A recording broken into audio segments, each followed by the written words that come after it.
But we do have to go back to the radio station for just a moment and hear two of our ads. One of them, Redeker Ford. That's right, Bill and Arnie. Morning, Bill.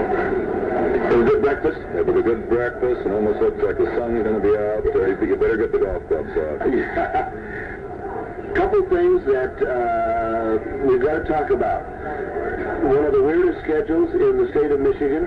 You've played 20 basketball games. Everybody else has got 4 or 5 to go. You're all done.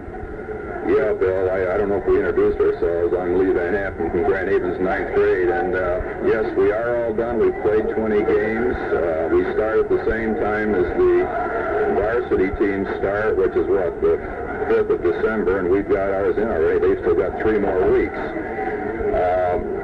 I think that's an advantage in certain ways, but it's certainly a disadvantage because you've got 14 and 15-year-old kids have to play, or they have to get up for 20 games within a very short period of time, and I'm not sure that's that easy. My biggest enemy all year is not the opposition. My biggest enemy, I feel, is the fact that we do play 20 games with very young kids, and it's sometimes mentally difficult for them to play consistently for the whole season. I really thought you were going to say your biggest enemy was facilities. Yeah, that's right there with it. Yeah, we're a big deal in December, but when it gets down to the middle of January to now where we are, the middle of February, we have a real dogfight for gym time. And of course, you'd rather have at the end of the season, but if you can't practice, we practiced full court last Saturday about this time. The first time we've had full court in quite a while for any length of time, and I think it really helped us. I'm going to talk with the administration down there after the season when I settle down and been able to look at it in perspective and see if we can't work something out to get us some more gym time. And this, of course, our 7th grade with Barry Huntington and 8th grade with Bob Edson has the same problem.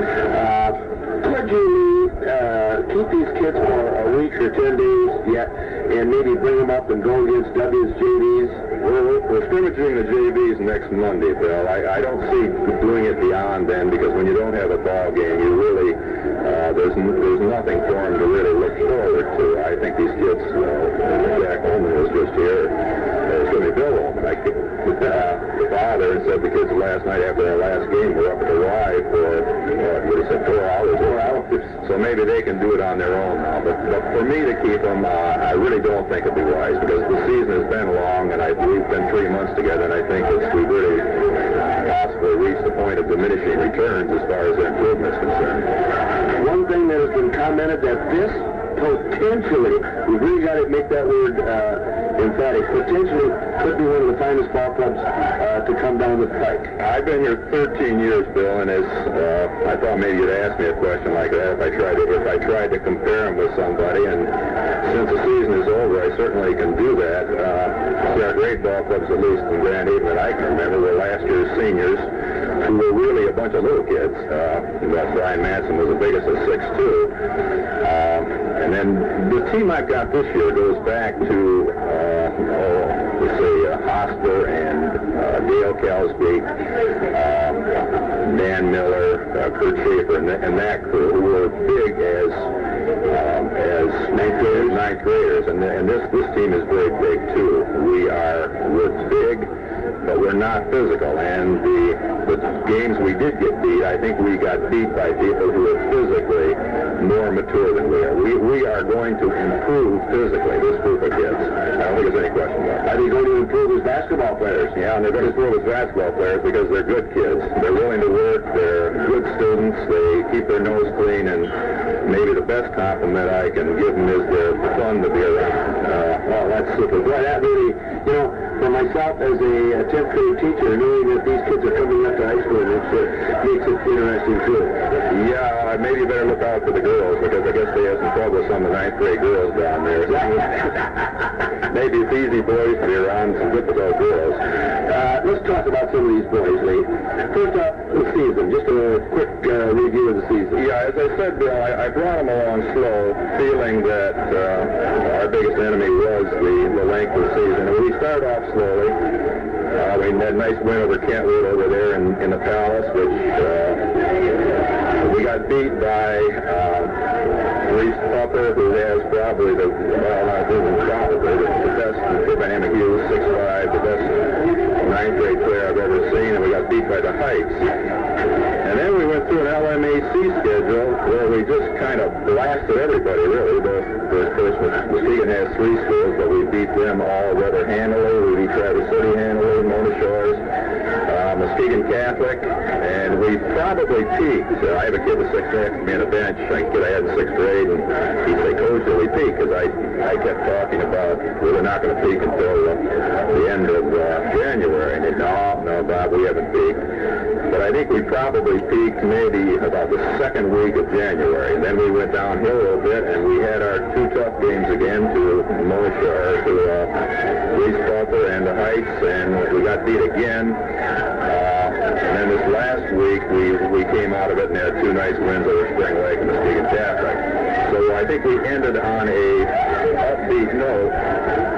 We ended up 16-4, but I'm not sure we weren't a little better ball club than 16-4. I would have really liked to have been 17-3 or 18-2. I really wonderful to see, first off, 20 games, these kids really get into the flow of a lot of basketball, and then to win that many games, to know that they're able to go the whole length that way. Let's talk about some of the kids. Yeah, let's start off with Al McGuire. What is he called? An aircraft carrier, Bill, right? Chip Rowe is our aircraft carrier. It's 6'3.5", maybe 6'4", and of course that's big for a 9th grader, but it's not as big as maybe some of the listeners think it is, because Chip, I'll bet half the games was against the kid that was bigger than he was. Oh, really? Only once maybe was the kid better than he was, but at least they were bigger than he was. You see, now that first thing that goes through my mind, and everybody has mentioned it, here you got this big Chip Rowe. Yeah. And Chip is he's a president of the school. He's a fine basketball player. He likes the game. I think mentally he's a little bit lazy out there sometimes with his approach to it. He's got to keep his intensity up during through the whole ball game. But he's going to be a good one, Bill. He's going to see if they're going to have to use him along the line pretty quick. Yeah, you said it. I think it'll probably be next year. Because it's no secret the Grand Haven basketball you got Freddie Messer, you got Jeff Dahlstrom next year, and other than that, it's pretty much you throw your coin up. Who knows? But we've got not only one great ball player, we got another one named Jack Holman. Jack came over to us from the Christian school this year, and I'd say, got any more over there like that? I'd sure like to have him. Jack had a little problem maybe adjusting to our competition, but he's 6'2", first of all, he weighs 134 pounds, so he's another tall, skinny kid. But he does not play underneath. He plays out court. He's quick. His hands are quick. He moves quickly. He shoots probably out as far as any ninth grade kid I've ever had. You said when you said he shoots from the sideline, you cringed, but you don't worry about that. When Jack shoots from the sideline, I don't cringe, because generally he shoots from most of them you do from an acceptable. Oh yeah, they don't shoot from there. But with Jack, it's an acceptable distance. So those are 2 fine ball players, and I wouldn't be surprised if the fans will see them play varsity basketball. Of course, that's not my decision. That's not announced or anything, but just I would not be at all surprised. Our point guard is a kid by the name of Steve Harden. He's only 5'6". He's a little left-hander, quiet little guy. He loves the game of basketball, handles the ball well. We weren't in our press breaker yesterday, and Catholic had 4 guys down and putting pressure on us. And Steve just took the ball up the floor through the whole thing tonight after a couple of times. I didn't even worry about getting in the press breaker because Steve was going to do the job. He wouldn't shoot the first part of the year. I told him to shoot. He got 16 points 2 games in a row. And he played real badly one game. It was either the Heights or the Layton game. And we found out he had a stress fracture in his foot. And that would have caused that. I didn't notice it, but his mother was her doctor, and of course she noticed it, and they had it x-rayed. He was taped. He didn't practice for a while, and he'd play in games. But played the second half of one at Nelson where they weren't playing very well. We pulled that out. He's kind of gingerly been for the last 2 weeks, but this last night he was better again. Our fourth starter will be Renee Bates. Renee's 5'9". He's the equalizer out there. He's a tough kid. He's a good basketball player. He got a real nose for the basket when it's around it. He's our best defensive player. They've got a good player. We put Renee on him. The trouble with Renee is last Tuesday when we went over to Spring Lake, he went to a concert in Kalamazoo, and for that I had to remove him from the ball club. And sounds like a free spirit.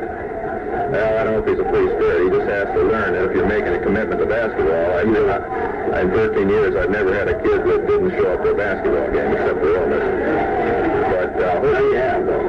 Yeah, now I have, and I hopefully he's learned a lesson, because Renee and I go back to, I knew him in elementary school, and I'm fond of the kid, and I just hope he's learned that if you're out for a sport, and he's a good football player, he's a linebacker, that you make a commitment, and you better follow through on that commitment, or you're no good yourself or anybody else. That's right. You won't help anybody else either. Our under the basket spot, we call it our 5 spot. We lost a kid from last year. A kid by the name of Tony Shipman. Maybe Tony will come on next year. Tony became a wrestler. And Tony is 6'2", and he's got good size. He must weigh 165 pounds or so. And we miss Tony, and hope he does come out next year. We played a couple kids in there, and then we settled on Scott Schultz, who's 6'1", and Scott really improved during the year. Now, he's not very physical either. He's 6'1", about 131, but he did a good job. Last time I think he had about 13 points against Catholic. David Gibbs, we played down there in that spot for about the first 6 or 7 ball games. David got down on himself. He's a leaper. He shoots well. He's a good-sized kid, but he just, as I said, he got down on himself and really didn't play much the last part of the season. You've been in this game for a long time. How do you help a kid get out? How do you help a kid get out of this idea of I can't do it. I'm playing bad. I don't want to play, or I can't do it. What do you do? Sometimes just leave him alone, Bill. Yeah, so you yell at him, or you leave him alone, or you compliment him, you try all kinds of things. And Jack Holman had a real bad streak for a while. I sat him up at Nelson. I sat him up for a quarter, and that brought him out. He had 20 points a second half. But a lot of times there just really isn't a good answer to that question. Well, obviously there isn't, because the baseball players have they go over 30 and something like that. Change anything, put your socks on backwards or whatever. Keep on going. Bob Litsky at 5'9", excellent shooter. I think Bob doesn't play as well as he can play. He doesn't go for the basket like he should. He's a good shooter, smart kid, very easy to coach, been sick this week, and his mother said almost had to put chains on him to keep him in bed because he wanted to get to practice, but he came out last night being sick and played well. And I think Bob is capable of playing even better than he has, and you're going to hear some things from Bob in the future. Bob White, who I almost cut, I shouldn't say that, but really improved and stepped in with Litsky being sick and Renee not there last night, and just played this week a couple of pretty far games where he didn't hurt us any. We put him on the floor and things kept going. He really, the year you would have wondered. Yeah, really would have. He improved. Boy, that's great. He improved 50%. Dean Van Dyke, who's the brother of the Van Dyke on the varsity, Dean 6'4", left-hander, has really found this year that he can be aggressive, and I think Dino is a real prospect. If a couple of guys in the varsity next year, Dean will get some time in the JVs, and I would guess is going to really blossom. One of the big things you're going to need to do is play. You know, get playing time. Yeah, and you only have so much playing time. Right. That's maybe the toughest thing that we have in the junior high is who to give the playing time to. Yeah. And we're not always right on that. Mike Nordheis, who's he hustles every second. This is the last Nordheis. The last I tell his dad he should be a football player, and his dad just laughs. But of course, he's one of the better runners, like they all are. Along with Steve Harden, I guess they both real good long distance runners. Scott Boyard, your band director's son, who's played well for us, Dan Wolf, Russ Fett, Dennis Peterson, and Steve Schoeneman, and I want to mention the manager, Brad Spalding. And these second bunch of kids have had a good attitude, which always makes it so much easier. You look down through there, Nordice, Wolf, is that Dean's kid? Oh, yeah. We have 3 referees' kids and a coach's kid. So that really makes it good for you, doesn't it? I got a lot of help, but I didn't get a lot of help. There was no parental second guessing that I know of. Maybe there was some, but they've been real supportive, and it's been a real good experience. Like Wolf and Nordice, and like you say, even Leetsky and so forth. These kids, they start coming along, and it may take them a year or so, but get them a little playing time, get them down the Y. Like you said, some of these guys were down there like a bunch of Y rats last night, and well, you were talking earlier, you look at the Grand Haven varsity this year. Peter Hansen, who went to the elementary school I teach in, was the worst elementary basketball player, and I'm not knocking Pete, he's a great friend of mine, but he did not have leg strength as an elementary kid. Wheaton was cut in 8th grade, did not play any in 9th grade, so we're not infallible, and kids do develop at different speeds. Sometimes a kid who's not a good junior high basketball player becomes a good varsity player. And of course, the other point is, maybe the opposite point is, and Aldridge, you and I were discussing this, you have a good 7th grade team. Generally, in 6 years or 5 years, how you figure that, you're going to have a good varsity team. I think that follows that there is some correlation.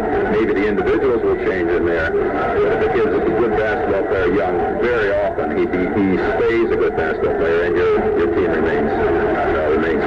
And we had a good 7th grade this year. They've got a couple of really fine kids, too. It was a good year down at junior high in 7th and 9th grade. Yeah, and Bob Edson, of course, in 8th grade does the good coaching job, and he's got a kid. He had a nice win with Ben Harbor by the best team he faced, he beat. Now, the record isn't that good, but Bob doesn't worry about record. He worries about just bringing them along, and it makes my job a lot easier. Well, Lee VanHaaften, boy, it's been just super having you here talking about these 9th graders, because we do know how very important they are.